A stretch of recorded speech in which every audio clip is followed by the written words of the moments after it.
Hello, my name is Bikash Sharma. I'm a software performance engineer at Meta working on ads, AI, inference efficiency with emphasis on infrastructure optimizations. Together with my colleagues Leon, Ha, and Zhen, we will share our efforts, progress, and learnings from 0 to 1 bootstrapping of AI inference multi-tenancy at meta scale. This will be the agenda of the talk. I'll start with a brief introduction covering related background, motivations, and talk sub-themes. I will then hand it over to my colleague Leon, who will go over the AI multi-tenancy infrastructure at Meta. Ha will then summarize onboarding ads inference, which is a very important class of AI inference workloads at Meta, to multi-tenancy and share few interesting aspects of this productionization journey. I will then conclude the talk with key learnings, takeaway, and call to action to further this domain of work. This talk overview teaser slide is simply a mind map, eye chart capturing the various sub-themes of this presentation. As you can see, each color-coded collection of rectangles here represents one such logical flow of the talk, with multi-tenancy for AI inference being the central piece. So let's begin with understanding what is AI inference. As we know, training and inference are two important stages in building ML models. Training is the process of teaching ML model how to make predictions, while inference is the process of using such trained ML models to make predictions. This pipeline harnesses representative class of ML models, including the popular deep learning recommendation models, as well as the recent large language models like GPT. Inference systems are complex, real-time, built with strict performance requirements like low latency and high throughput. And unlike training, inference costs scale with usage of infra resources and with relatively linear infra requirements. Just for fun, let's look at what an AI inference engine itself has to say when asked about what is AI inference. Next, let's look at the hyperscale growth of AI inference workloads at Meta. There are thousands of models with a large spectrum of model complexity, both in terms of compute flops as well as embedding sizes. Some of the large complex models are in the order of hundreds of gigabyte embedding and gigaflop compute complexity. The chart on the right shows the AI model trends over the next few years, and as you can see, models are getting more complex in computation as well as size.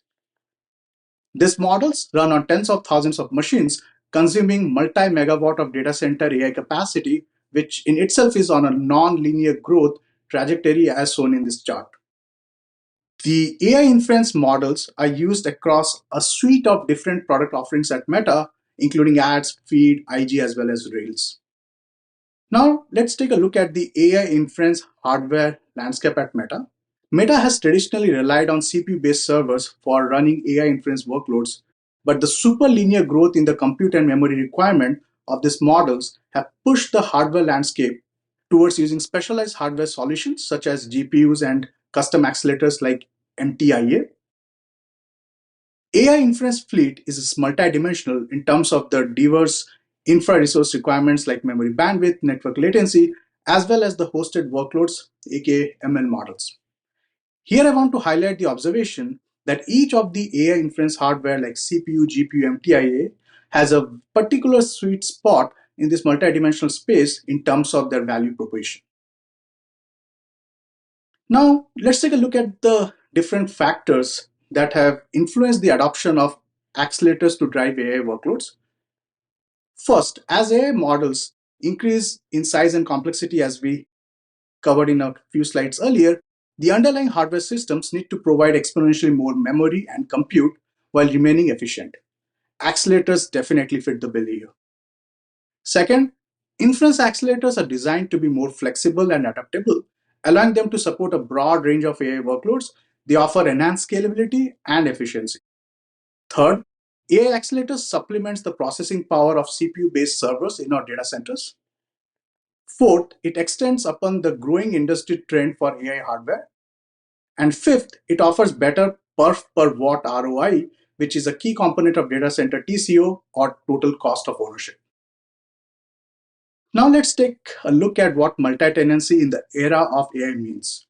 Multi-tenancy refers to the ability to share AI infra resources across a suite of concurrently running models in an efficient and reliable manner. It serves as a key infra lever to capitalize on AI platform offerings. Multi-tenancy offers several advantages, including improved scalability, boost in inference fleet utilization, as well as lower infrastructure cost. Now, let's look at some of the prominent factors that have recently fueled multi-tenancy for AI inference workloads at Meta. AI inference workloads are characterized by being real-time latency sensitive and serving unsteady traffic, and this complements the very concept of multi-tenancy.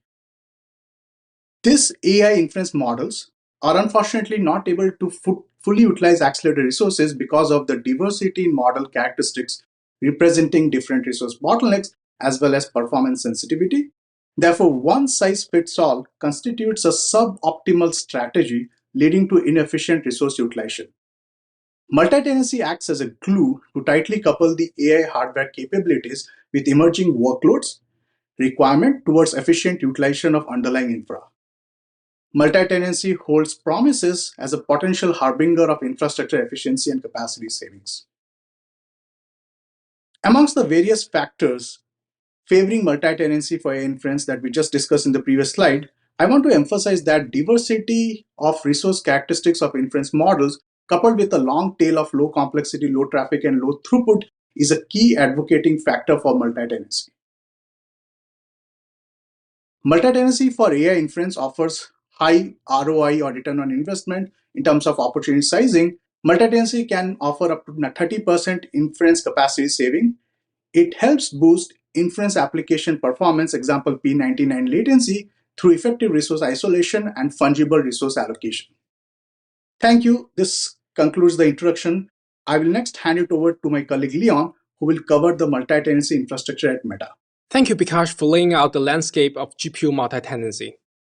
My name is Leon Yang. I'm a software engineer from Meta's containers team.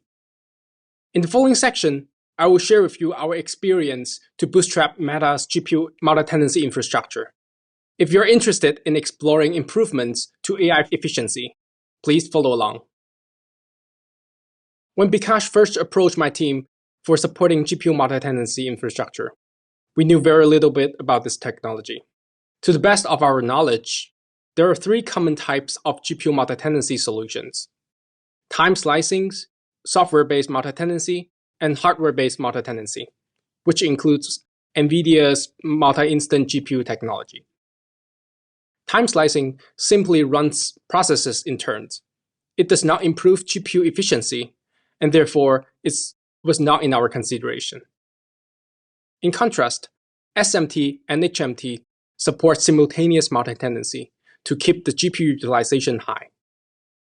SMT runs a single process that acts on behalf of its managed processes by merging their GPU contexts.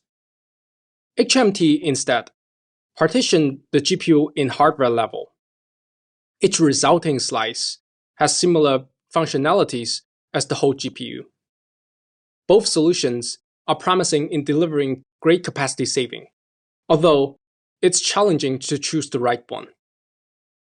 Here, I will share with you how we compare the two and why we choose HMT as our infrastructure. When evaluating multi-tenancy approaches, we focus on four main factors: performance, engineering efforts, isolation, and flexibility. Performance is the most obvious factor. In the end, we would like to improve efficiency. If a multi-tenancy solution performs significantly worse comparing to a whole GPU when handling production workload, it wouldn't be viable. Therefore, the first thing we do is to measure peak traffic serving a typical inference model. For both SMT and HMT, we share the same GPU with two processes and ensure that GPU is the bottleneck resource. Then we ramp up the inference request with a P99 target latency.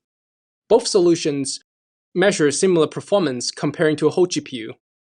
SMT even outperforms HMT by 7%. However, performance is not the single deciding factor. During our performance experiment, we realized that high engineering efforts could be a barrier to adopting GPU multi-tenancy solutions. Although both SMT and HMT require zero code change thanks to vendor library abstractions, fitting them to existing infrastructure may not be an easy task. The one that better aligns with the infrastructure could be supported with less friction. That leads to our next topic, isolation. Isolation is a key attribute to Meta's server management infrastructure. In previous System at Scale, we talked about how we manage region-wide data centers with RAS, where we use reservation to represent a set of servers. One ongoing work of RAS is to support stacking reservation for server multi-tenancy. For example, a host may have 3 stacking reservations, each runs a different workload from different product. Each stacking reservation has a t-shirt site annotated by its primary resource, GPU in this case. Other resources are allocated proportionally. A major promise of stacking reservation is strict container boundaries, which could not be achieved without comprehensive isolation. Coming back to GPU multi-tenancy, the biggest issue with SMT is its lack of error handling isolation. For example, process A may trigger a hardware exception, and then both process B and C will fail because they run as the single process under the hood. In contrast, if HMT is in use, errors from process A never propagates to its neighbors, making HMT the ideal solutions for a stacking environment. Although HMT is not perfect. As Bikash mentioned earlier, AI inference models has a wide spectrum of diversity. We would like to have a GPU multi-instance infrastructure that quickly adapts to requirements of different models. That's what flexibility measures. The great isolation of HMT actually comes at the cost of flexibility. Because HMT statically partitions GPU resources, it has limited number of partition options. A side effect is that it is possible when some partitions are overloaded while others are partially idle. HMT also has more constraint than SMT regarding repartitioning, making the process significantly slower. It was hard to compromise with HMT's inflexibility, but it turns out to be not as bad as we first thought. There are a few reasons. First, the benefits of having more granular multi-tenancy has diminishing return. HMT seems to be sufficient even for our most lightweight models. Second, non-work conserving seems to be a desirable attribute for a stacking environment, as it provides predictable performance. Lastly, we found that we can actually hide the weight reconfiguration cost by doing that in advance on buffer capacities. With all the considerations, we finally incorporate HMT into our infrastructure. This sounds like a win of isolation over flexibility, but that may not be true for all the companies. A key insight is that any existing infrastructure may pivot how we apply GPU multi-tenancy. In order to fully harness its potential, we should treat it as a first-class concept when developing applications, infrastructure, future hardware, and drivers. And that's where we're heading towards. At the time of writing, Inference is the largest user at Meta for GPU multi-tenancy. Many products are actively onboarding as well, including generic inference, continuous integration, and developer environment. It is truly an exciting moment with many opportunities and challenges to evolve GPU multi-tenancy technologies. With this, I will hand it over to Ha, who will cover our productionization journey. Thank you, Leon. I will continue our presentation with how we onboarded multi-tenancy with Inference service. So Inference service is one of the largest AI inference workloads at Meta that serves hundreds of inference models running on thousands of accelerators and consuming multi-megawatt capacity of data center. In this production journey section, I will talk about 4 topics: how we match a model to multi-tenancy containers, I will also briefly introduce our as inference service control plans that empowered autoscaling, our observation during productionization, and future of multi-tenancy. So as mentioned before, Meta's as inference service serves hundreds of AI inference models, and these models represent a wide range of model characteristics in terms of their complexities, resource footprints. Hence, diverse container sets are necessary to boost the serving efficiency of as models. This is an eye chart showing the distribution of device compute and memory utilization of inference models running on GPUs, which reflects the resource diversity of different models. Note that we normalize the X and Y axis for anonymity. So now, provided with many container sets and models with different characteristics, we need a good method to map a model to its befitting container set. For this, we do per model offline performance benchmarking under load tests to determine the max throughput a model can attain under some performance constraints like memory, CPU utilization, PCI bandwidth. Since as inference serves real-time traffic, we also look at the model traffic pattern. As you can see in this chart, there is a great traffic imbalance across different models at Meta. In fact, some models only serve about 0.05 or 0.1% total traffic, while others may serve 5% traffic. We often use smaller container size like HMT for the models with lower traffic. Next, I would like to talk a little bit about how multi-tenancy interfaces with service control plans at Meta as inference. Our team uses inference platforms like IPNet or SAP to manage the life cycle of models like load balancing, traffic routing, autoscaling, and snapshot transition. It also interfaces closely with the underlying heterogeneous multi-tenant infrastructure. I want to highlight the importance of SAT caller and autoscaling.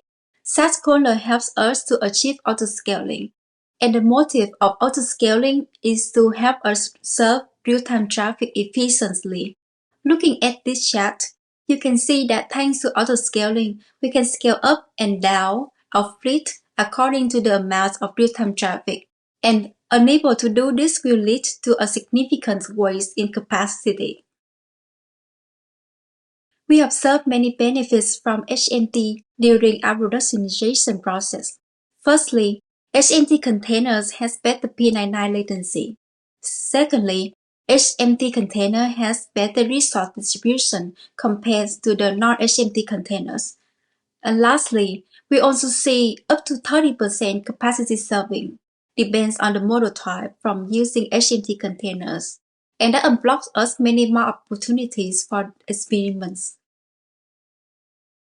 I will go into more detail. Looking at this chart, you can see that the P95 and P99 latency of HMT containers are less than the P99 and P95 latency of other containers. You may wonder why I mentioned that HMT container has better resource distribution compared to the non-HMT containers. It's because the smaller containers like HMT are easier to be moved around and have more deployment flexibility than the bigger containers. We can see that for the same amount of resource, there are more ways to use HMT resource than other containers. Next, I will talk about our fourth point, which is the future of multi-tenancy. So new service control plans, hardware generation, and better utilization can bring more potential for customizable containers like HMT. I will give you some examples. First, a cooperative multi-tenant aware control plan could facilitate using SMT or a more dynamic HMT in stacking first environments. Second, future generation of accelerator hardware types will be more performant in compute and diverse in resource distributions. Multi-tenancy will empower us to utilize the new hardware types with more flexibility.